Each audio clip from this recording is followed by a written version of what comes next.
McDonald's presents Burger Reviews by Hamburglar, the classic cheeseburger. Hamburglar? Rubble, rubble. He said the patties are juicier than ever before. Ba-da-ba-ba-ba. Rubble. Available at most restaurants in this area.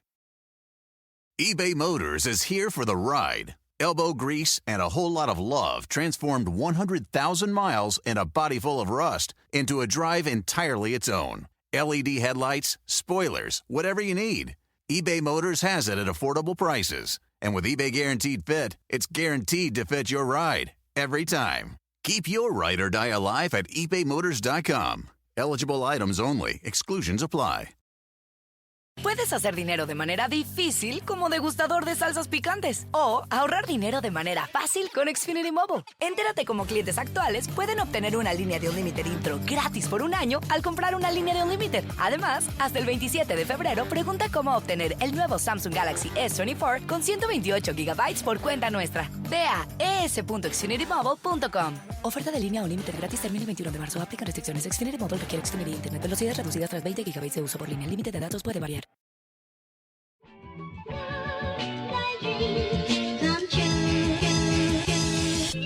Welcome in to another edition of the JMU Sports News Podcast. I am Bennett Conley, joined by Jack Fitzpatrick. Jack, let's build, man. Let's build. Where'd that come from? I'm just trying to build, constantly trying to build, and that's sort of my focus now, especially now the Lions are building. They're building something special. You kept Ben Johnson. Congratulations. Maybe next year you can win the Super Bowl as a Lions fan. First time you can experience happiness as a Lions fan. As a Seahawks fan, I experience that quite often, especially when we hire Mike McDonald. But it's playoff time, and the usual suspects are heading to Vegas for the championship. And our partner, BetOnline, is your number one source for all your football odds, stats, trends, and lines. With everything from point spreads to hundreds of bets on everything from the coin toss to the color of the Gatorade bath. BetOnline is the number one source for your championship wagering. Head to BetOnline and join today to get in on all of the action. BetOnline, the game starts here. That's a new one. I think it'll be clear. I think it'll be water this year. Okay, bold. You know what's not water? 3-Notch beer. Not water. It's actually just delicious beer. And 3-Notch is doing a lot of special things. They've got Minuteman Mondays, $3 Minuteman pours. This is the Harrisonburg location. You get half off cases on Tuesdays, and on Friday, First Tap Friday. They release a new brew every week. Great brewery. We love it. They've had us for a live podcast. We're stoked to have them sponsoring us again and excited for the rest of the academic and athletic calendar. Yeah, exactly. And their passion fruit ghost is coming, so stock up on their blackberry ghost that they have at the Valley Collab House now as well. There's a reason Christopher William Jewelers has been voted Best of Virginia year after year. It's not just one thing that sets us apart. It's everything. It's the selection, extensive and unmatched, with every engagement ring, loose diamond, and fashion jewelry chosen for quality and brilliance. It's the service. From our diamond experts to our master goldsmith, our team shares a passion for what they do, and it shows. It's the atmosphere, both glamorous and laid back. See for yourself why people can't stop talking about Christopher William Jewelers in Harrisonburg and Weir's Cave. It's no good segue coming off of a Christopher William Jewelers ad into today's episode. We're going to get things started right away. Bring on Jamree Kromah, a defensive lineman for JMU, just graduated from James Madison after 2 years with the Dukes after transferring in from Rutgers. And Jamree, you had yourself a fantastic final season in the Valley, and now you're gearing up for the NFL draft. How are you doing on this Monday? I'm doing good. I mean, everything's going good over here. Just enjoying this process, taking things one at a time. Awesome. Yeah, thanks for coming on. You're fresh off the appearance in the Shrine Bowl. I was curious how that process worked in terms of getting invited when you found out you were going to play in the bowl and that whole experience, which is also just awesome for somebody trying to play in the NFL. Mm-hmm. Well, I mean, for the experience with the Shrine Bowl, like starting off with the invite, I got the invite a couple of weeks ago. So I'll say probably like 2.5 or 3 weeks before like the actual game. I felt like maybe I could have got it like way before that, but it was just like a waiting game for me where I just had to be patient and, whatever's bound to happen for me, it would happen for me. But like getting over there, met a lot of different people. It wasn't all about just football. It's all about like real life situations, what to do when you get in the NFL, how to go about things like taking care of your finances, managing your money, like when you retire from your NFL career, have something to show for it financially, and also like meeting different players from different countries. I mean, not countries, but different schools all over the country that on the same path as me or maybe on a different path, but like very similar. But it was definitely an experience and got to be coached by NFL coaches for the time being, learned a lot, and I'll say it was a great time. Yeah, that's awesome. And the East West Shrine Bowl, a lot of kind of just we have it on the screen, the 99th annual. It's been kind of an institution throughout this NFL draft process. Did you kind of get any feedback on your game or anything like that throughout that process, and things that you're now really working on as you begin kind of this final NFL draft prep push? Yeah, I mean, I'll say one thing about it, like when it comes to game, like, you can always have something to work on, got some feedback, things that they like about my game, things that they feel like I should improve. But on a positive note, like a lot of people that I spoke to, especially like teams and stuff, they really like what they see on film. And then in the practices that I had to, showcase my talent, my ability, they seen that at practice, so they really like what they see in practice. So I just took care of business, controlled the things I control, and I just let the rest take care of itself. Yeah, you mentioned the tape standing out. 20 and a half tackles for loss, 11 sacks this season. Coming into the year, did you think you could have this level of success? I guess what were your expectations for yourself, I especially was, with Uku going in the portal? yeah, I mean, like with Ook Isaac going in the portal, like I wanted to play with him, especially for my last year, because Isaac is like a brother to me.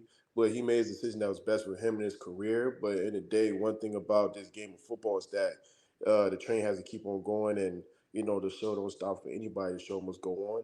But I feel like for me, like going to my final year of college football, going to my final year, which is my second year at JMU, I had like the goal in mind that based on what I did like first year is to go into the following year, turn up to a whole different level, build off the good, and then just elevate and grow even as a player. I had goals in mind, but I didn't expect for the goals to be like this. Like for my goals, the goals I had for the season, like with the end result after the season ended for me, I just pretty much shattered everything and just kept it going. Yeah, that defensive line as a whole, that unit seemed to crush a lot of kind of goals. That we were talking with Jalen Green earlier, and he said, I was going for just 10 sacks. I just wanted double digits. And he went out there and he had more sacks than UVA did as a whole team on the season. But what was it about the defensive line that made you guys so dominant this year? And then also ever since you jumped into the FBS from that FCS level, because you guys stopped the run, you did everything so well. What made the defensive line such a strong point for that JMU team? I'd say one thing for sure is like you got to have the players because the players are the ones who's on the field playing. But I say it really started with Coach Pat Kuntz. Great leader, great coach, best D-line coach I ever had in college. Because the player I am today is because of him. He helped me along the way in like so many aspects. Helped my game grow from one level to another. But like I said, it was the players' fault. But it really started with Coach Pat Kuntz, like him being a leader, him know how to control the room, him having a standard for us as the D line, and just like not be satisfied, complacent, and just keep it going. Was there anything he changed in tech for you or anything like that that helped you have sort of the success you had under him? I say like one thing about coach in general, regardless of how great of a player you are, the coaches see some things in you that you may not see in yourself, but the coach is there to like get that out of you so that what the coach been seeing you that you haven't seen yourself for the time being, later on you get to see it for yourself. That's awesome. As you gear up for NFL draft things, is there anything you're really looking forward to through the process? Something that you've really enjoyed as you prepare, and what are your expectations come all of that kind of big time stuff later on? I say like I look forward like to everything. Everything's a process. You want to get one shot at this. So I just been taking one day at a time, enjoying, doing what I have to do. Don't put too much of myself. But I'll say like there's one thing that I'm definitely looking forward to is draft day, but we're a long time for draft day because I have to keep on training. I just got done with the East West Shrine Bowl All-Star game, and that was like unfortunately I didn't get the invite to the NFL Combine. But now it's like the next thing for me, the next phase within this process is the pro day. But definitely looking forward to the draft because I know that it's going to be a great day for me and my family. Yeah, you mentioned the process is kind of a long one with months Yeah. of training until the draft. Where are you training? What's that look like for you for the next couple months? So right now I'm in Fort Myers, Florida. The facility that I'm training at is X3, and I just been here for, over a month. Recently, I've just been at Texas for the East West Shrine Bowl All Star game. So I was in Texas for like over a week, but now I'm back in Florida, getting back to business. I love it. And speaking of business, we got to go back to this last year at JMU. You got any favorite sacks, any favorite moments from this past year that stick out to you? I'll say definitely when I had a game-winning sack in UVA late in the fourth quarter. I'll say the sack I had against Coastal Carolina, the strip sack, which led to my 11th sack of the season, and also us the D-line breaking the Sun Belt season of sack record. Yeah, that's a crazy D line. You guys barely rotated too. I was curious what that was like that you had so many great defensive linemen, but not a ton of rotation going on in there. What was it like to play as many snaps as you did this year and still produce throughout a full game? I'll say one thing about it, when you know you're going to be in a situation like that, you have to stay on top of everything, like stay on top of your body, stay on top of like your playbook, stay on top of like your game plan, like every phase of preparation that is there within, you have to stay on top of it because this is with the situation and the team like needs you to like get the job done. Other players need you to get the job done.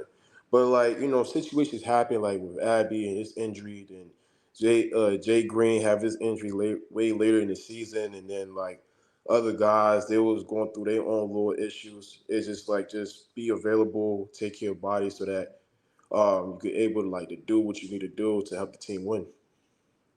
And now kind of looking ahead, you're kind of in our shoes almost where you'll be watching JMU next year as a fan and any free Yeah, time you may have throughout the year. Who do you expect to step up? We saw Amar Thomas have some big reps later on in the season, Tyreek Tucker. yeah. But is there anyone that you're expecting to have a big season that us JMU fans might not necessarily be keyed in on as of right now? I'll say like if you want to talk about D line, like obviously Amar Thomas and Tyree Tucker. Like Amar Thomas, he stepped up, and Tyree Tucker, he been stepping up, playing in multiple roles and just growing as a player. So this was a good year for him. But I say definitely like the young guys in the room that I was with last year. I want for those guys to step up. Just want to see where their growth is as a player because some of the guys, take for example like Daryl, like. He's a guy that that's young but has potential. But I feel like once he starts learning and starts getting more, he's gonna have a chance to really play on the field and really contribute. But definitely looking forward to anybody that's in that D line room from last year even to this year, like just like continue the tradition because like James Madison, even though it's a winning powerhouse, winning program, winning tradition, but D line is well known. Yeah. Yeah. Big time. I was curious, I guess last question for me, that the Air Force game, you guys obviously had so many sacks prior to that. Air Yeah. Force Air Force isn't throwing the ball a whole lot. What was it like to prepare and play a triple option attack as a defensive lineman? I'll say with our defensive coordinator who was just coaching us for the bowl game. Unfortunately, we didn't have Coach Haynes as our DC due to like other coaches going to Indiana. But the one thing that our defensive coordinator for the Air Force game, Coach Oliver, he just told us like the defense his gonna have like a couple plays, but it's like never get bored doing your job. That's the number one thing that he told us like that whole time. Never get bored doing your job because like sometimes we watch a film, it's like they run the same thing. You count on your fingers how many times they throwing the ball, but it's like never get bored doing your job. Yeah. That makes sense. Yeah. It must be not fun as a fan. It must be not fun playing a triple option team. Nah, because it's like you have to like really not get bored doing your job, and you have to stick to your job. And it's like if you don't take care of your job, then that's when gadgets can happen, and it could go for like a big run. Yeah. Yeah. And you certainly you did that. I think you had a season high 8 tackles in the game. So you Yeah, yeah, I did. So a They lot kept of it guys coming. hit career highs in the with their tackles like yeah. me, Aiden Fisher, who's Yeah. down in Indiana. Like definitely a lot of guys hit some numbers. Yeah, I think Aiden had like 17 tackles in that game or something just Yeah. stupid Yeah, high. and he crushed his goal because him telling me what his goal was for the season, It was like over. He said he wanted to get like 100 tackles, and he ended up getting like over 100 tackles. Yeah. So goal well accomplished for him. Yeah, he would have had like if he played a triple option every week, would have finished the year with like 200 tackles or something. Yeah, exactly. He would have been put him. What was it? Jason Henderson at ODU. He put up like Yeah, 190 150, tackles this yeah. last year. Yeah, He it would have was. been. He'd be putting up Jason Henderson numbers. But Yeah. Jamree, thank you so much for taking the time out of your day. Good luck in your preparation down in Fort Myers, and we hope to be writing about you a little bit more come NFL Draft Day. All right. Thanks for having me. Thank you. eBay Motors is here for the ride. Elbow grease and a whole lot of love transformed 100,000 miles and a body full of rust into a drive entirely its own. LED headlights, spoilers, whatever you need. eBay Motors has it at affordable prices. And with eBay Guaranteed Fit, it's guaranteed to fit your ride every time. Keep your ride or die alive at ebaymotors.com. Eligible items only. Exclusions apply. Puedes hacer dinero de manera difícil como degustador de salsas picantes o ahorrar dinero de manera fácil con Xfinity Mobile. Entérate cómo clientes actuales pueden obtener una línea de Unlimited intro gratis por un año al comprar una línea de Unlimited. Además, hasta el 27 de febrero, pregunta cómo obtener el nuevo Samsung Galaxy S24 con 128 GB por cuenta nuestra. Ve a es.xfinitymobile.com. Oferta de línea Unlimited gratis termina el 21 de marzo. Aplican restricciones. Xfinity Mobile requiere Xfinity Internet. Velocidades reducidas tras 20 GB de uso por línea. El límite de datos puede variar. Awesome. Dope stuff. You know, talking with Jalen Green, talking now with Jamree, even Phoenix Sproles, I feel like JMU is going to miss some of these coordinators. Yeah, big time coordinators that were and position coaches that were doing some great stuff. I think they replaced with some good ones. Yeah. But it's crazy because I was thinking about this the other day before the Shrine Bowl, and part of why we had Jamree on. I was doing like a mock draft or whatever, right? And I got to the later rounds, and like he started appearing on like the best players available thing, and I was like, whoa!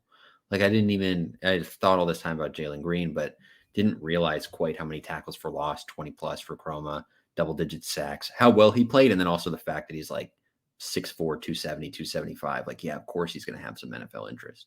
Yeah, he finished his JMU career with 14 and a half sacks, vast majority of those coming this last year, 26 TFLs, 20 of those coming this last season. He really turned it on this year and was, I think, an unsung hero for that defensive line. We talked all the time about Jalen Green, Kamara, even up interior with James Carpenter. We didn't really mention Kromah a ton this last season, but I think he was kind of the key cog in that line. Jalen Green was putting up the gaudy numbers and was getting in the backfield and doing, sensational things. But a big reason I think Jalen Green was able to do a lot of what he was able to do was what Jamree Kromah and even Mikel Kamara were doing on the other side of the line. Third on the team in tackles with 60 on the defensive line. He picked up 8 of those against Air Force too. That's a lot of tackles for a D lineman. Yeah, that's crazy. But then to also have that many tackles for loss, so he was making a lot of disruptive plays. He has great size, right? Obviously started his career at a Power 5 program in Rutgers, so he had some, credibility, I guess you could say, coming out of high school. So yeah, everything about his bio makes him seem like he could be a late round pick for sure. Yeah, very excited. He'd be the first draft pick since Ben DiNucci. Been a while. And then I think even, I guess, depending on Green and where he is with his health, I think could also maybe go in the late rounds or just undrafted if he goes undrafted. Yeah. Yeah. If I was a guessing man, I would think Jalen Green would go undrafted, but has the potential to make a team very happy with that undrafted signing. It's almost like what happened with Rondell Carter a few years ago, where when you're getting in the later rounds, it's almost better for you to be an undrafted free agent because you can pick the situation. Yeah. If you have the ability, and you can also negotiate a higher salary to start, which is what happened with Rondell Carter. He actually started making more money when he got signed as an undrafted free agent than he would have if he was drafted in the 7th round. But JMU, I don't know if ever they've had multiple draft picks in the same draft. That's a good question. Let me look that up. Thank you. I can hear you typing away. No, you don't have to mute. It's fine. It's all good. Let's see. I'm trying to think. Since I've really become a fan, we've had Jimmy Moreland, Ben DiNucci, and then you've had Aaron Stinney make it to the league. Josh Wells, Earl Watford, a little bit before my time, they made it to the league. But I don't think there's been a time, at least there's been 2 times that they've had multiple draft picks. 97, Oh, the year I was born. Macy Brooks and Ed Perry. Those were the 2 I was going to guess. Yep. And then 2010, Arthur Really? Moats and Scotty McGee. Both Oh, okay. 6th round. So I don't think I guess they had Gary Clark was a 2nd round pick way, way back. But recent history, they haven't had anybody go 3rd round or earlier. I'm not expecting that to happen, but yeah, they could potentially get 2 in or at least 1 this year. And I think being at the FBS level makes it more realistic that they're going to start sending dudes at a consistent clip, I guess, depending on the portal. But yeah, and I think with being at the FBS level, you'll now get like those like people taking flyers out on like a 7th round, 6th round guy. Where in an FCS, the flyer's an undrafted pick. You're going undrafted and signing and hoping you make a 53 man. Now you're there like you see it all the time. You're watching the draft on day 3 and you're like, why did they just pick an interior offensive lineman from Western Kentucky? Right. Right. It's like they've got a little more tape at a slightly higher level and it helps a ton. Yeah, helps a ton. But I guess we'll start then just going into some football stuff. There's a few things around the football universe we want to monitor. Not a ton has happened in the JMU football world since our last podcast last Monday. I think the biggest thing is your awesome article you put out earlier today on jmusportsnews.com highlighting JMU trying to get a little bit of a foothold in Texas. Doing some Texas recruiting. Anthony DeMichael, Coach DeMichael, who I've been calling Coach Anthony D. Michelle. So that was a hilarious awakening for me talking to a Texas high school coach. And I was like, yeah, I guess Coach D. Michelle was there. He's like, Coach DeMichael was in fact here. And I was like, oh, I'm an idiot. But anyway. Well, I don't think you're an idiot. Let's talk about it for a second. His name is Dimichellle. I feel like people know that was DeMichael. But anyway. I thought it's D. Michelle too. That is classic. We might both just be idiots. But anyway. I'll join you in the idiotic yeah. Talked to 2 high school coaches in Texas that he visited, rave reviews. Sounds like he's looking at some players there. But I just thought it was interesting because the previous staffs hadn't really even considered Texas. But Coach DeMichael recruited Texas while he was at Holy Cross. So some leaning on some relationships from there, and maybe they'll get some commits. You got the real signing day, I guess, here on Wednesday, February 7th. Heath McCree, a wide receiver from Texas, is going to commit tomorrow, Tuesday. I think like noon local time for him, probably 1 o'clock Eastern. 1 or 2 here, yeah. Yeah. So he's down to 3, and JMU is one of the 3. So yeah. So if you are listening to this and he has already committed elsewhere, just you can fast forward the next 45 seconds. But it'll be interesting to see how that all pans out, because what our guy Ben says all the time is if you can kind of start getting that pipeline where you can get a guy from a high school into your school, and I believe he's at a wide receiver hotbed, that's always a big deal. Yeah, nice to expand. I think it speaks to JMU's recent sort of national surge that they can go to other states and they have a little more credibility. The coaches I was talking to were like, yeah, we know about JMU. And then I asked about the players, and one of the coaches like, that's a little more of a learning curve, right? Kind of anyone outside of like major Power 5, they got to do a little bit of research. But yeah, if the coach is interested and they're not getting Alabama offers, then they'll do the research that's needed. So here's the question for you. When you make your EA Sports College Football 24 game and you're setting up Road to Glory, you can like choose the pipeline states you have. Is Texas going to be one of them? I think I'll make it a pipeline. Okay. I'm going to stick to the East Coast and really focus in on that and really try to develop homegrown talent. But that game is becoming more of a reality where it might actually be very cool for college football fans, not just JMU fans, but across the country, but specifically for JMU. They'll be in the game, scheduled tentatively, I believe, to come out in the summer of 2024. So we'll see. There hasn't been a ton of recent info on that. But yes, a previous Daily News Record report confirms in 2022 that JMU will be in the game. They'd also have a lot of quote-unquote video and audio assets related to JMU that were at least submitted by JMU to potentially be in the game, including the fight song, Start Wearing Purple, some other things like that. We reached out to Kevin Warner about that briefly, and he also mentioned they sent information about the streamer tradition, which would be very cool if EA Sports went above and beyond to include that. Don't know if they will. But you can also, sound like they sent a bunch of different uniform combos. So you can usually, at least in the old games, you could switch out uniforms and do some cool stuff. So we'll write up some of that, but I think that'll be pretty darn cool. First thing I do, put on the black jerseys, App State at home, and I run up the score. Just some good old-fashioned revenge, baby. I love that. You got to post that on. You got to do it and then post it. People would really get to enjoy that. Just blowing off some steam. You know that meme on Twitter after your team lose, just blowing off some steam. 100-0. Take that. That's good stuff. That's how you do it. Anything else in the football world? Two things. There's, I guess, the early stages of this Dartmouth unionization case that's worth monitoring. I think just about the future of college athletics, but I don't know how quick that'll actually take place. But I could see the NCAA being destroyed here in the near future. So worth see the whole system crumbling down in the next 48 hours. I'm interested with the new athletic director, whoever that ends up being, sort of their view on like, is there any scenario where if schools have athletes as employees, JMU would like be down for that? Or are they going to go to whatever lower level is well below that? Yeah, I also saw Dartmouth doesn't give out scholarships. Right. So that kind of makes the situation a little bit more interesting. Yeah, I think the fact that they're considering them almost like union employees, even without scholarships, is interesting.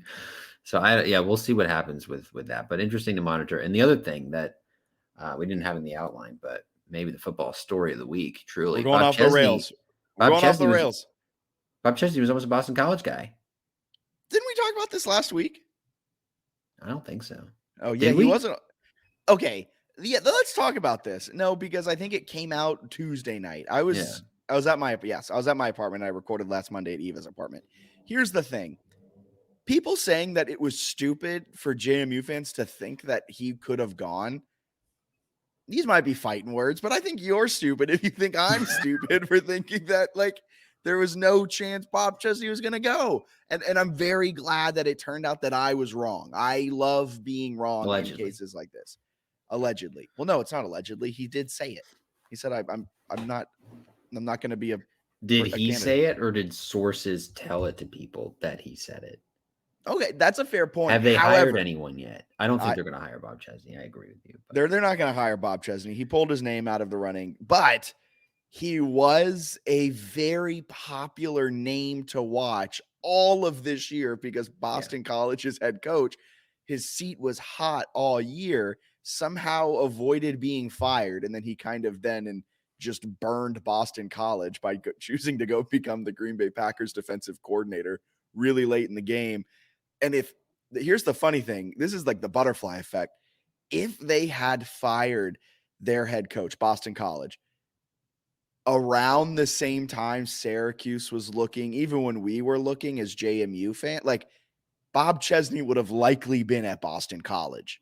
I think he would have been a top choice for sure.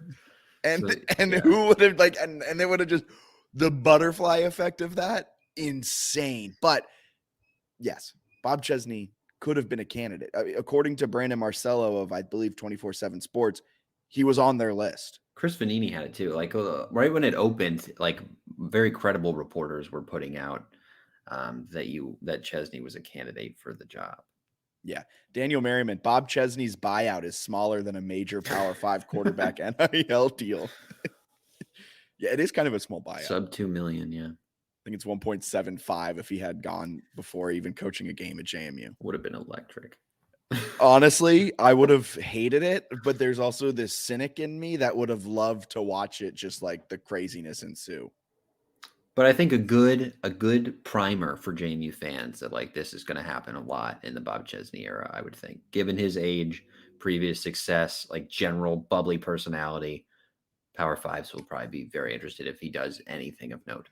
I've never heard someone describe a football coach's personality as bubbly. It's just feel like, you know how Signetti had sort of that like cranky old guy thing where like you got to win a lot. I feel like to get Power 5 attention, where like you're older, you're maybe a little more disagreeable in a fun way, I think, from our lens, but maybe not from like a donor lens where Chesney is like, if you could like you're on NCAA 14, you're building your like model football coach. Yeah. He checks a lot of boxes. He does. Yeah. Kurt Signetti. I'm going to miss those DMs at midnight. I hope EA Sports properly does the Kurt Signetti sideline walk. And I'll just say that. I hope that they have that in the game. With the hands behind the back, back out, really, really protruding the stomach. He lost a lot of weight during his time at JMU, so that stance got a little bit less pronounced each year. It's true. All right, so that's all football talk. We'll end on the Kurt Signetti patented walk. That brings us over to the Atlantic Union Bank Center, where JMU men's basketball completed a perfect 2-0 week against the Coastal Carolina Chanticleers, where they absolutely embarrassed Coastal Carolina on Thursday. And then a little bit of a weird game against ODU on Saturday, but the Dukes pulled away in the second half, really made it no contest. And they continued to beat up on really bad teams, which has become kind of the mantra of this year for JMU. Yeah, those are bad basketball teams. I thought ODU had a nice first half and then faded pretty significantly. Coastal was maybe the worst basketball team I've watched in a good amount of, like, they were horrendous. That was bad. That was like, I was at a Billy Jack's happy hour for the Charlotte alumni chapter when the game started, and I just kind of had it up at the Billy Jack's in Charlotte. And every now and then I'd look and be like, oh, they're leading by 10 now. Oh, they're leading by 20 now. Oh, they're leading by, okay. And then I got home, turned the game on, and I was just like, oh, they're up by 50. It was bad. Could you take anything away from that Coastal game, or was it just an absolute utter blowout that meant nothing? Dunk fest. They had fun. I thought the crowd was into it. That was cool, but I don't know that it means a whole lot. What about the ODU game? I don't know if even that one means a whole. They're doing what they need to do, which is beating bad teams at home. That one was a little weird because Bickerstaff was like kind of sick, I guess, but looked fine in the second half. So they started Horton. Horton was phenomenal, 17 points, 10 boards. Friedel was awesome. I thought Terrence Edwards took some questionable shots, but still ends the game shooting 50% with double figures. Like, picking some nits with him. Like, he's pretty good at basketball. Well, he's kind of Terrence Edwards. I have two questions. I have three things I want to shoot at you. Are you ready for these? Okay. All right. First, Terrence Edwards, is he still the Sun Belt Player of the Year leader? I haven't looked at enough stats to see who else might be in the mix. Okay. Terrence Edwards, does he take bad shots a lot? I think it's sometimes, and then I also think that because he's had 2 bad games against App, that some of his stuff is going like more under a microscope. Where like against Coastal, he was 7 for 10 and had 16 points in 22 minutes. Like, played very well, but he didn't have as many dunks as Bickerstaff, so it wasn't like he got credit for that game. It was more like Bickerstaff. Wow. So like he's had a few performances like that where he's played pretty well. But he's struggled a little bit in conference play, and I think some of that is shot selection. I think some of that is him forcing stuff, and I think some of that is he's like by far the best offensive creator the Dukes have, which puts a little bit of pressure on him because who else is creating those shots on their own? Not really anybody. Yeah, I think that's the kind of issue. When he's on, I don't think it's a question of that he's the best player in the Sun Belt. He can do every shot on the court, and he can make it look easy when he's on. The issue is when he's off, you then it seems like coaching does one of two things with him when he's off. It's either they continue to give him the ultra green light and try to have him keep creating and doing his thing, specifically by driving into the lane and trying to get into the paint and get those shots. Or I don't know if it's coaching. I don't know if it's Edwards. I don't know what it is.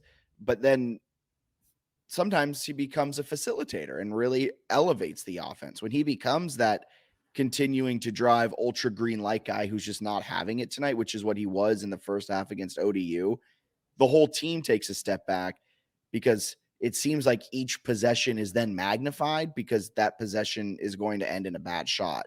Like when you're playing 2K, my player, and you take a contested 3 and it says bad shot selection and your teammate grade goes from A to a C+, like sometimes it feels like that. Sometimes he just has to make that pass. Yeah, I think they got to find a way to do that. If you're going off of Ken Palm, his all-conference team, he has Terrence Edwards as the player of the year. I think Trayvon Spillers for App actually has a decent case, has played pretty well for them. 6 man.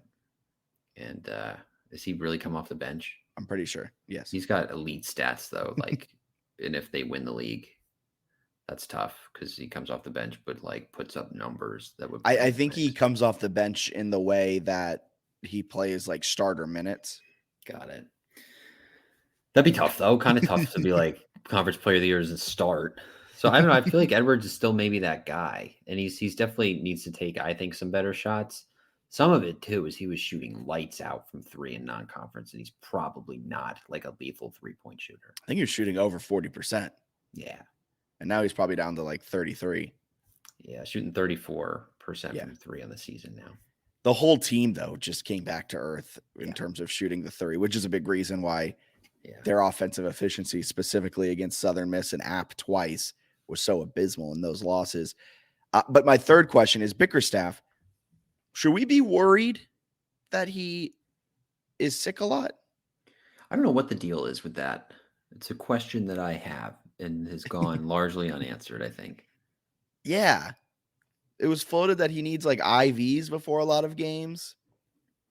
And then he missed. He wasn't even warming up for he didn't even come out with the team. He didn't come out until the first half had already started for the ODU game. Yeah. And then looked great in the second half. He looked fantastic. So I don't know what the what the illnesses are or what, but he seems to be battling through it. But it changes them pretty significantly when he's able to play and looks healthy. Yeah, when he looks healthy, I think they are by far the best team in the Sun Belt. And I know if you're an App State fan listening to this, one, how'd you find this podcast? Two, like he was off on both of those games. Was he off because, he was going up against Justin Abson and, that's arguably the best shot blocker in the entire nation? Or was he off because he was getting IVs and he was legitimately 60%? I don't know. And I think we're going to need a third game to figure this one out. I think that's fair. Going back to Edwards briefly, he had two games, sub 35% shooting in non-conference play. So pretty much, the majority of non-conference games, he's over 35% shooting. He's had 1, 2, 3, 4 at 35% or worse in conference play, which is 11 games? Yeah. So far. Like a third of conference games, he's been sub 35% from the floor. Yeah, can I go out on a limb and say that of the 4, 3 of them have been losses? He shot 42% in the first app game, and 39% in the second. I think the issue there, though, I believe, if I'm not mistaken, those are 2 of his 3 highest shooting games just in volume. So he's taken 44 shots this year against App. He's 18 of 44. Like that's a ton of shots. So if you're like 40%, it's a little above 35, like the made up threshold I came up with, but it's not like, if you're shooting 25 times, you're taking a lot of 2s and you're shooting 42%. It's not App will take that. Fair. All right. That brings us to this week's 3-Notched Weekly Preview presented by 3-Notch Valley Collab House in Harrisonburg, Virginia. This week, the Dukes have a home game and an away game. They're starting with their away game. Arkansas State, the most potent offense in the Sun Belt. One of the worst defenses in the country. The Red Wolves this year, they are 10-13, 6-5. However, they are 5-1 at home in conference play this season. Coached by Brian Hodgson. He is a disciple from what's his name? Alabama's head coach. Nate Oates. He was an assistant with Nate Oates on that Crimson Tide staff from 2019 to 2023. This is his first year as a head coach, and he started the year 2-7, but since then has seemingly started to figure some things out. The offense runs through DeAndre Dominguez, Caleb Fields, and Taryn Todd. But, the offense has been super, super good for the Red Wolves. The defense has been super, super bad. What are you expecting to see in Jonesboro, Arkansas? Yeah, I'm mostly excited to talk about John Gross and Akron here when we get to him in a second. But I think this completely go over the game that actually matters this weekend. I think this will be a fun one, right? Because it's a conference game. This is sadly, embarrassingly, perhaps the toughest conference game remaining until the Sun Belt tournament for JMU, which is absurd because Arkansas State is 10-13. So it shouldn't be. But Arkansas State, they can score a little bit. Like you mentioned, they're good at home. I think it'll be an interesting test. It's one that I feel like JMU will probably be okay in. Arkansas State just really struggles defensively, which is an issue. They don't force a lot of turnovers. So if JMU takes care of the ball, theoretically gets a bunch of good looks, they should have a nice chance to win this one. And I'm also really interested. Arkansas State gets a ton of their shots blocked. They play App State for the first time on March 1st to end the year. That one's like must watch TV because they might get like 15 shots blocked out of the gym. Yeah, JMU best defense in the Sun Belt, and it's not particularly close. Arkansas State best offense in the Sun Belt, and it's not particularly close. But in this type of game, I'm going to go with JMU's defense to shut down the Red Wolves because I don't think Arkansas State has seen a defense as good as JMU's so far this season. They've yet to meet App State. So I think it's going to be a really, really important game that should be fun. I think Dukes prevailing. It'll be great. Arkansas State's in-conference offensive efficiency is gross. Like they've been phenomenal, shooting the heck out of the ball. They're shooting in conference play over 52% from 2 and then about just below 40% from 3. I mean, they've been really good offensively. You know what their effective field goal percentage is? Over 50. 55. And we keep ragging on JMU, but some of the recent performances, they're now second in the Sun Belt in offensive efficiency and league play. Yeah. Could be a shootout. Yeah. Arkansas State, though, you don't often see this big of a discrepancy. JMU's the second best offense in the league with an offensive rating of 109.8. Arkansas State is a whole 10 points better at 119. You don't see that type of gap between 1 and 2 often. No, but then the defensive gap is electric. JMU leading the conference in defensive efficiency, 91.7. Arkansas State dead last, 112.3. I don't know. It's going to be a fun one because Arkansas State can't score. So if JMU has one of those games, which feels like every league game, where they're ice cold from 3, yeah, it could actually be an interesting one. I don't think an upset is out of the realm of possibility here. I actually think if I was a betting man, if this was March 12th, the day after sports betting becomes legalized in North Carolina, I think I would bet Arkansas State to win, like a little like $1 bet. I like that's bold. Well, probably because they're going to be like plus 350. Yeah, I think JMU is only going to be like a 5-point favorite or something based on what Ken Pom had. Yeah. So. All right. So drum roll, please. On Saturday, the Dukes welcome in John Gross and the Akron Zips. They're 17-5, 9-1 in MAC action. Gross is in his 7th season as the head man.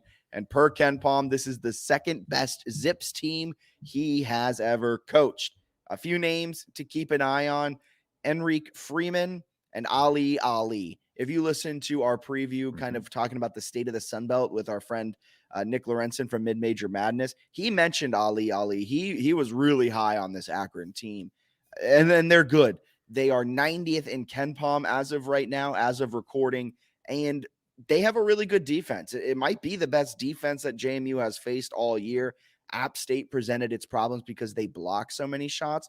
But, I mean, if you're talking kind of pure great defense, this Akron team is better than that App State team. So it's a good thing that JMU gets this game at home because offensively they have been much, much better at home than they have been away.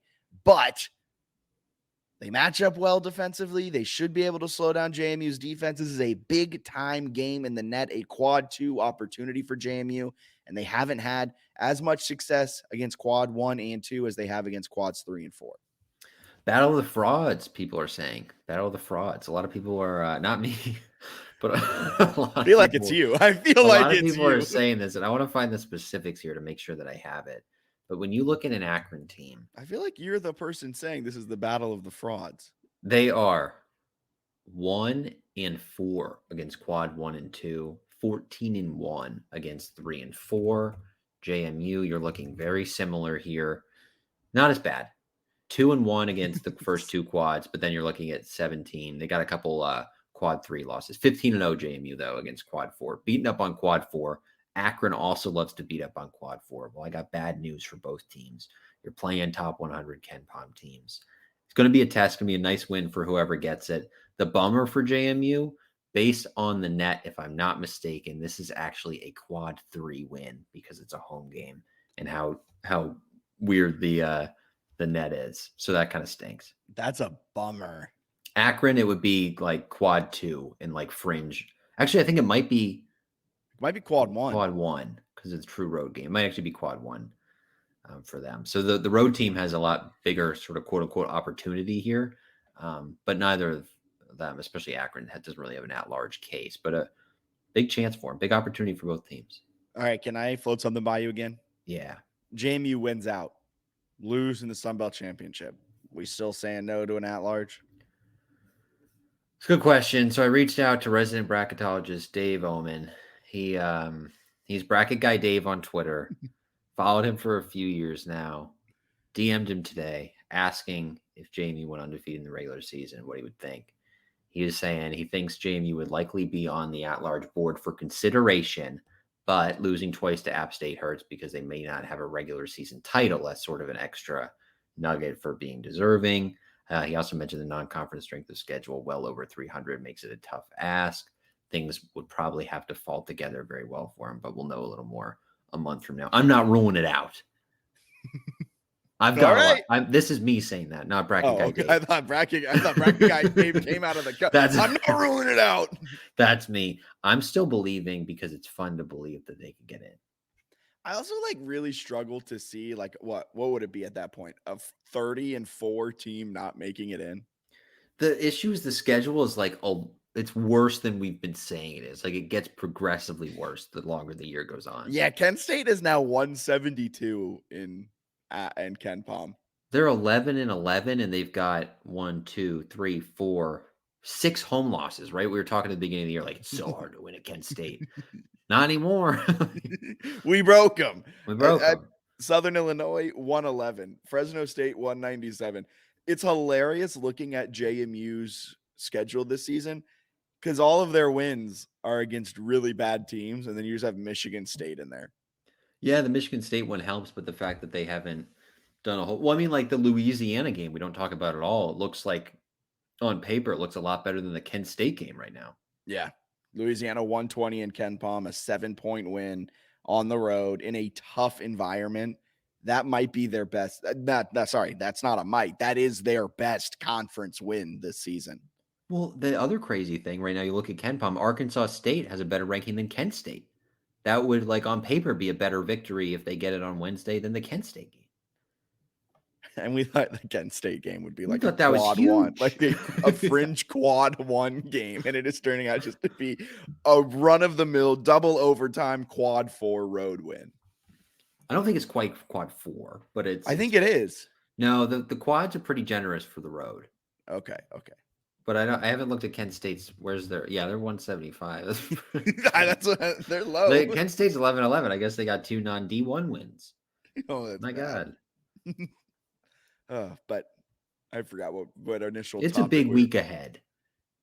It is. We were talking with our friend Dom, and I want to workshop it here through the podcast because he said, what was he saying? That this team has done nothing this season and then arbitrarily used December 4th at 4 p.m. as the cutoff.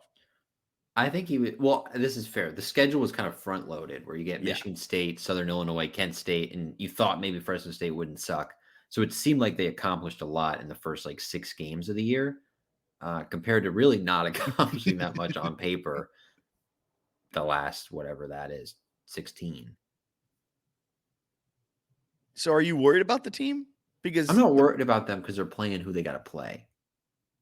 Oh, yeah, that is some coach speak. You can only play the teams on your schedule. Well, okay, but it's a little different. It's not like they beat Coastal by 4 at home. You know what I mean? They are 40. They are blowing teams out, which is why their net is so much better than App State's net.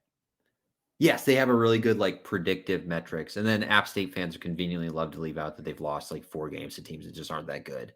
We beat Auburn. That's actually better than beating Michigan State. I love play Auburn at home.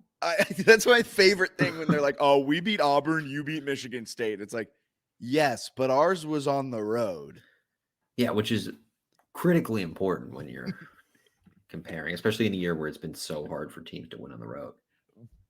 But what I was getting at with bringing up Dom was I think as JMU men's basketball fans, and if you disagree with me, Bennett, if you disagree with me, let me know after I say what I'm about to say.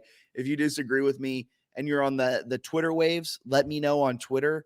But I think we're all damaged by what the last 7 years of men's basketball, more than 7 years, but ever since I've become a fan, I think I've been very much damaged by the past. Every time it seemed like JMU was in a spot to finally find momentum and build forward, they've failed. Like you have great wins and then you just can't string it together. You beat UVA, Radford, George Mason, and then all of a sudden the CAA strips away any type of postseason games, and then Byington uses that as an excuse for why the team crumbled down the stretch. Like all of these things where it just seemed like they were poised to take the next step. To me, this feels like a spot where they are poised to take the next step. You go on the road and you hand Arkansas State a double-digit loss. Oh, Nelly, am I hype?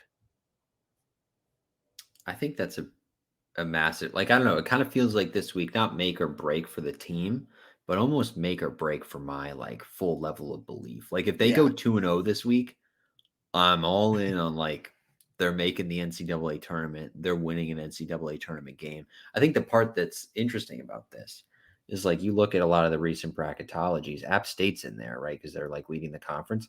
Yeah. I've seen them a lot as a 12, where like JMU has better predictive metrics and advanced metrics, where like if they get in, that's not the at large, right? The automatic berth. They're 10? looking like 11, 10, 11, 12. Like they're going to have an opening round matchup that is extremely winnable. Yeah. There's a lot on the line of just getting through the conference tournament. I think that's where my fear comes from, is like, if I get my hopes up, that could all be dashed and you're playing like a road NIT game against some, I don't know, Maryland. St. Bonaventure. Yeah. eBay Motors is here for the ride. Elbow grease and a whole lot of love transformed 100,000 miles and a body full of rust into a drive entirely its own. LED headlights, spoilers, whatever you need. eBay Motors has it at affordable prices. And with eBay Guaranteed Fit, it's guaranteed to fit your ride every time. Keep your ride or die alive at ebaymotors.com. Eligible items only. Exclusions apply. Puedes hacer dinero de manera difícil como degustador de salsas picantes o ahorrar dinero de manera fácil con Xfinity Mobile. Entérate cómo clientes actuales pueden obtener una línea de Unlimited intro gratis por un año al comprar una línea de Unlimited. Además, hasta el 27 de febrero, pregunta cómo obtener el nuevo Samsung Galaxy S24 con 128 GB por cuenta nuestra. Ve a es.xfinitymobile.com. Oferta de línea Unlimited gratis termina el 21 de marzo. Aplican restricciones. Xfinity Mobile requiere Xfinity Internet. Velocidades reducidas tras 20 GB de uso por línea. El límite de datos puede variar. That's a good point. I just in the grand scheme of things, in terms of seeding, if you're a top 4 seed, you get that double bye. So a loss in this game against Arkansas State, in the grand scheme of it all, really doesn't mean a lot, but it means a lot to us. It means a lot to our hearts because, man, if you go 2-0 this week, I might be insufferable. It's going to be interesting because I still think they're the best team in the league, but they're right now tied for third in the conference standings. Is Troy going to just crumble at any point? Yeah, Troy's got some. I was looking at it. Troy's got some games coming up that'll be tough. But they do have they have a win over App State this year. They're a solid team, but they've dropped a couple road games against teams that aren't all that good. And they end the year similar to JMU with 4 consecutive road games. So I'd expect in there maybe a little bit of a stumble. JMU's strength of schedule this season is 336. Yeah, that's what like they haven't played anybody. Dude. Wow, that's not good. No, I don't think they're going to get an at-large. I think the schedule is so dreadful that they won't get it. Is this a nerd way to think about this men's basketball season too for me? If they can finish strong and have a high, like a top 80 net, I'm so excited about what that can do for the non-conference schedule. It should, barring an implosion, I feel like next year they're going to have the ability to get some like real programs. Because they should be able to get some A10 teams, because the A10 didn't go out and say to VCU and Richmond and Mason, don't schedule JMU, which it seems like some JMU fans have like gotten that thought in their mind that like they've gotten a direct order not to schedule them. No, the order from the A10 was like, don't schedule bad non-conference games because we want to have a chance to be a 3-4 bid league as the Atlantic 10. And for the longest time, JMU's final net rating in a season was 150. And that is a game that A10 had then told their teams not to schedule. So now if JMU can finish with a top 80 net, it's an advantageous game to schedule for the VCUs, the Richmonds, the Masons, everything like that. So I think if JMU can finish with a good net, you'll start seeing those games come back on the schedule and some more solid mid-major teams coming through the valley as well. Or maybe you can even get into one of those early season tournaments that doesn't just suck. Not even the location. But in a nice way, man. Maybe you can just not be trash. No, I mean the fact that they're playing Southern Illinois and Fresno State, and that's you're clinging to that. It's these could be huge. What? In the Sun Belt MAC Challenge, where it's this can be massive, and it's which I guess Byington's completely soured on now. I don't. Well, I guess he was thinking this would be a quad 1 or a quad 2 game, and now it's all of a sudden a quad 3. But what did he? I don't know. They kind of just got screwed with Kent State being bad. I don't know why he's so mad about the Akron game at home not meaning. I don't know, or even if he is mad, or if it's just sort of the way the quote reads on paper. But fair. All right, that's all for men's basketball. Want to take a minute to talk JMU women's basketball because it was a massive win on the road against Marshall. Yeah, I was impressed. You tell me about it. I hear you typing away. What are you typing? I want to make sure I get her name right. Whose name? The women's basketball head coach, Kim Stevens. Reagan. Kim Stevens at Marshall, talking a lot of praise for Kim Stevens and what she's been able to accomplish. Kim Caldwell now. Sorry, Kim Stevens, who is now Kim Caldwell. And I knew it didn't sound right in my head talking so much about Kim Caldwell. Sean O'Regan put on a show. He said, I've seen everything you can do. I've seen your analytics, your 3-point shooting. That's cute. We're going to run a zone. We're going to make you pass it to the middle of the zone, try to hit some free throw jumpers. We're going to body you in the paint because you're small. You're too small. He basically went up to Kim Caldwell and said, your team is too small. And he was right. Stared her down, said your team's too small. It was correct. And we're not going to talk about the fact that they lost on Wednesday to Georgia State by 10 because they bounced back against Marshall. Phenomenal showing. How does that happen? How does that happen? Georgia State's actually pretty decent, especially at home. So I could see it. But to go 1-on-1 was big. They've got a huge stretch coming up. South Alabama Wednesday at home. I think South Alabama is pretty terrible at basketball. You'll have to fact check me there. I don't know if they've won a conference game yet. But Ball State on the road Sunday, 2 o'clock, CBS Sports Network. Hello, national TV. That's a good one that's the Sun Belt MAC Challenge. That's a tough road test. They got a lot of road games coming up here. But to win at Marshall kind of changes my whole perception. I think they could win the league now. I didn't think that before. Yeah, I mean, this team had 4 players in double figures. Kozlova led everyone with 12. McDaniel put in 11. She did go 0 for 4 from 3, so good to see her get involved offensively when those threes aren't falling. Hazel, 10 points, and Heaven Bristow had 12 as well. 4 rebounds for Bristow. They had 37 defensive boards, 8 offensive boards. Kozlova just bullied everyone, going 6 of 7. And to pair that with Annalisa Goodman, 7 points, that's 19 out of the forwards. So, I mean, you said it, they're too small, and they really leaned on their size advantage in that game. They did. There were a couple points when I was watching. I was like, whoa, a local elementary school kid got lost on the court and has a Marshall jersey on and got out there to play.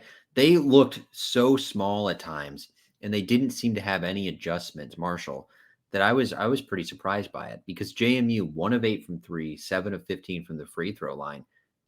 That's subpar shooting, right? But you won by 9.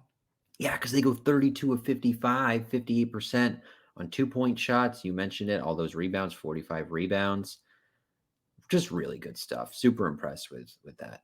Did that fourth quarter worry you at all? I mean, they got outscored by 8 in the fourth quarter. They went just 4 for 10 from the floor in the fourth compared to Marshall's 8 of 16. Does that fourth quarter near implosion worry you at all? Or does the second and third quarter where they put up 47 points combined kind of quell the worries? Was never actually scary. They had a nice start to the quarter, and then Marshall sort of chipped away as the game never really felt like it was actually in doubt. So I thought they did a good job and avoided sort of any kind of meltdown, especially against a press. That can be tough to do. Yeah. But man, just an unbelievable defensive showing to make them shoot sort of contested threes against the zone, have them try to bring it inside, but not give them any easy layups. It was one where we had talked, right? Like JMU has incredible size and length for a mid-major women's basketball team. And it was cool to see Coach O like have them struggle against Marshall the first time, be like, let's see how we can use our size and do it perfectly, I would say, in the second meeting on the road. Yeah. Like you said, South Alabama on Wednesday, at Ball State on Sunday, and then they go back in the middle of February with games against Georgia State and Coastal Carolina to finish out the home slate. From here on out, a not easy schedule because you still got ODU to finish out the year at ODU, but a win against Marshall goes a long way to split that season series, where you now are very much still in the running to win the regular season title. Yeah. And it was impressive. It was really impressive in a variety of ways. Is Beeman the leading rebounder? Yep. Ross or 11 said Beeman is their leading rebounder, and she stands at a mighty 5'4". That's what I was gonna say though. When you have like 5'4" in the zone, like in the middle, and then like Anna Goodman is there contesting, it just doesn't look right. It's like It's kind of like Terrence Edwards driving on Justin Abson. Annalisa Goodman, Justin Abson, probably better in this scenario with a 5'4". I think Annalisa Goodman stands at 5'9", 5'10". she might be over 6, or close to it. But it was whatever they are. They've got great height across the board. What do they list Goodman at? Don't worry, folks. I'll find 6'4". 6. Wow, was I? But then they've got guards who are like Carol Miller's in there, 6 feet tall. Bristow's 6'1". So like you have guards that are. Why was I so no? Why was I in the 5 feet? That is so wrong. That's okay, because you were confusing her with Bristow. Maybe, who could say? Peyton McDaniel, 6 feet. Like it's just crazy to have like a star guard for someone catch the ball, and then have Bristow be 9 inches taller in the zone. Like it was really it was mind-boggling almost at times to see, and kind of make Kozlova 6'4", just incredible height that they used to dominate Marshall. That's a foot difference. Yeah, that is massive. So Crazy. Big things going for women's basketball, back on the hype train. Should be a fun finish out to this season. And that brings us to everyone's favorite segment, News or Snooze, presented by Christopher William Jewelers. Bennett will give me 3 quotes or storylines, and I'll say if they are newsworthy or snoozeworthy as we talk about them a little bit. Hit me with the first one, Bennett. All right. No quotes this week, but we got some storylines.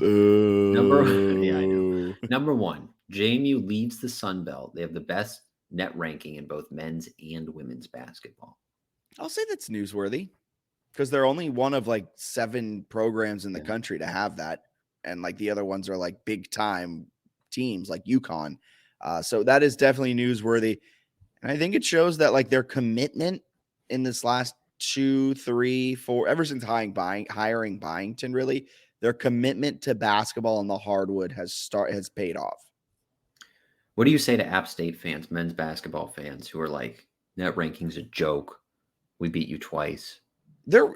I would be saying the same thing if we had beat App State twice. And as JMU fans, we were seeing them be higher in the net.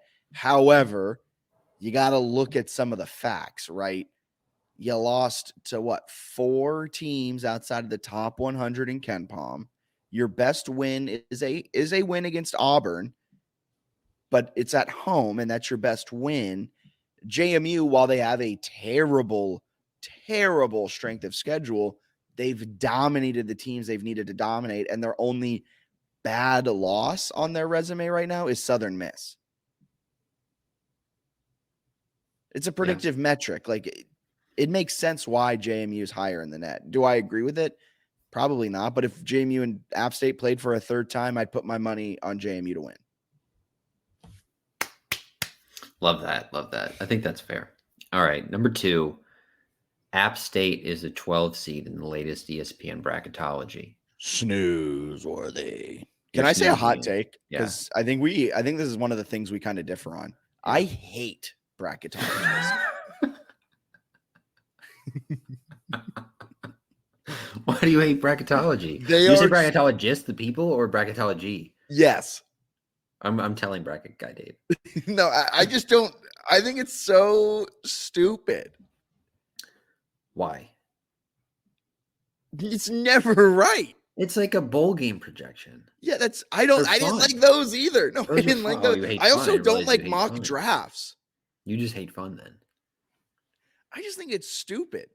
It's like you're about to hit us with some coach speak. Play the game that's in front of you. You Focus already on hit that. us with that. You already did that. Control the controllables. I didn't say control the controllables. Yeah, that's I first. just like. Okay, they're a 12 in the latest ESPN bracketology. Okay, they're not ranked. They have a No. worse net than JMU. No, I meant more so. Mad about App State now. I meant more so like the fact that the Sun Belt champ is predicted to get like a 12. Well, you can still snooze because you hate bracketology, I guess. I'm gonna hit the snooze button. I'm excited about the possibility that JMU could be the 12-5 upset. It's cool. Long way to go, though. Long way to go. All right. Yes. I think I've been burned one too many times by bracketology because JMU's like what does that even mean? How do you get burned by a bracketologist? Because they always, whenever JMU's leading the conference, they put them in I'm like, we're going to the tournament. And then we don't. Some scar tissue there. Okay, that makes more sense. All right, third one. Julian Wooden, with 133 games played, has now played more games than any player in JMU men's basketball history. I will say before I react to that one, I enjoy bracketology for the at-large projections. I hate it for like the Sun Belt Conference winner. I hate bracketology in first place. I hate yeah, exactly. What do you want him to do? Predict who's going to win it. Well, isn't that typically what your projection would be? A lot of times, the team that's best in the conference. No. They beat him twice already. You want a bracketologist to be like, no. I don't give it. Well, because like I'm a Duke through and through. All right. So this is going to be also a kind of a mean take. I think it's snoozeworthy that Wooden had 133 games played. More than anyone ever. Yeah, cool. That's more than LeBron played in college by 133 games. Yeah, but like, okay, he checked in 133 times. He's been fantastic these last few years. Let's focus on that. Like his growth as a player, and has been awesome. It's also snoozeworthy because he did this in he's in his 6th year of college. We got to asterisk some of this stuff in the COVID years, right? Like that's what I'm saying. Like this man's played in 133 games. He beat Andrei Semenov, but Wooden has had 2 more years than Semenov had to get to this record. Wooden was like, what was he, like early row or mid row? He was mid row. That's crazy. Yeah. I think he came into college when I was still in college. Yeah. Because I graduated. I want to see 19. when was his first season? I think it was 18. I'm gonna look this up real quick. All right, dude. But Wooden, his growth has been phenomenal, and now he's one of he's awesome, man. He's one of the most important offensive playmakers on this team. I think JMU Sports Blog guys have dubbed him Weeknight Wooden or Wednesday Wooden, something like that, because he's been electric on the first games of these weekend series. And his 3-point shooting ability has gotten so much better each and every year. Friend of the podcast, Brian Reese, has been a Wooden supporter since day one and finally coming to fruition. But 133 games played means nada to me. Yeah, he played his freshman year, 2019-20 season. He played on a team where Zach Jacobs was a junior when he was a freshman. Deshaun Parker was on the roster. What? Anthony Pinkard. Remember Anthony Pinkard? Dude, Wooden's been around for a while. That was some dark days. This was also like days were dark. Can you imagine? This is crazy though. Matt Lewis, Deshaun Parker, Darius Banks, Dwight Wilson, Michael Christmas, Julian Wooden, and that team was just garbage. Like, what was going on? Well, Darius Banks was like a key contributor to a NCAA tournament team. Yeah. Matt Lewis was a G League player, and he's now making a lot of money overseas as a great guard. Dwight Wilson was the best MAC big man for Ohio. For Ohio. And Deshaun Parker, I think he had a stop at Akron before ending up at Cleveland State. He never really. He was at App. Take the stairs. Remember, That's he was right. taking a lot of stairs. He was App, but he never really materialized into much. And then who else did you? Christmas. Christmas is still on Longwood's roster. I think he leads the team in rebounding. That's a bummer. Those teams aren't going to meet, and Longwood slipped a bit here as they got into league play. But Christmas plays a lot for them. It's a pretty good contributor, actually. Kind of hilarious that team had so much talent. Yeah, multiple guys played in NCAA tournaments, so it'd be cool if Wooden could eventually get there. But yeah, I kind of agree with you a little bit. Like the career games played stuff when you're including a COVID is like a little bit disingenuous. All right, that's it for Newsers News, presented by Christopher William Jewelers. Anything else you got to add for this podcast? I don't think so. Looking forward to the week ahead for the basketball teams. Lacrosse begins their season in 5 days. Softball begins their season in the next 7 days. Baseball begins their season in the next 14 days. You can find softball and baseball previews, key players to watch, and kind of what our overall season expectations are over on jmusportsnews.com. And you can follow along with everything happening in the JMU Sports News world on Facebook, YouTube, Twitter, and Instagram.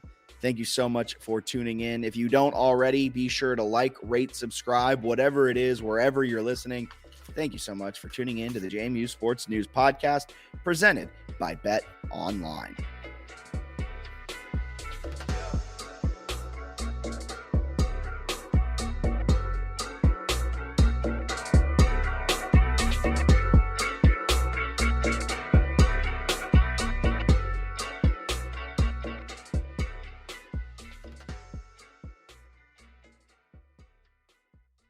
The reviews are in for McDonald's hotter, juicier burgers. Let's hear what Hamburglar has to say.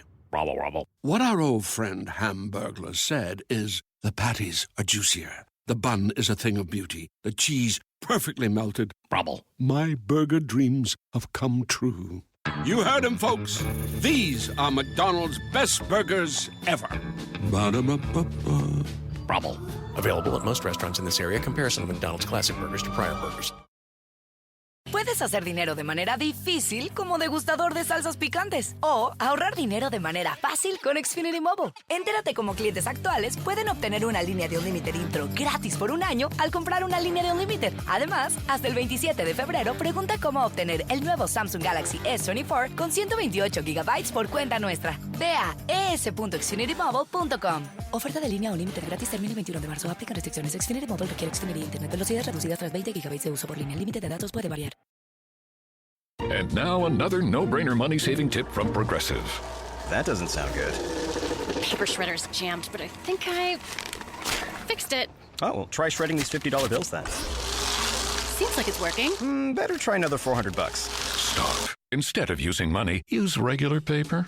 And here's a better tip from Progressive on how not to waste money. Don't pay too much for car insurance. Drivers who switch and save could save hundreds. Progressive Casualty Insurance Company and affiliates. Potential savings will vary. Not available in all states.